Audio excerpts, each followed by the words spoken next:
Disputing a chase transaction is pretty easy thing to do today. I'm going to teach you how you guys can dispute a chase transaction. So the process is pretty simple. I'm just going to show you some of the steps that you can follow to dispute a transaction. So the first thing that you have to do is you have to log into your account and then you have to go to the transactions. In the transactions, you will easily be able to find the transaction which you want to dispute.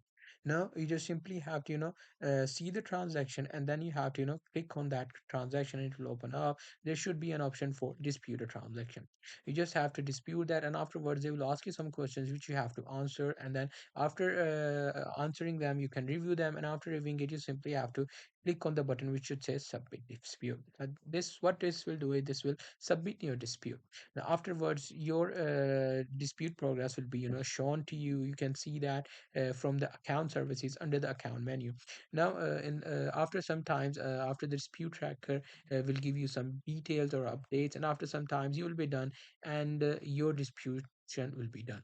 So that's pretty much it. That's how I'll be able to do it. Hope you guys find this helpful.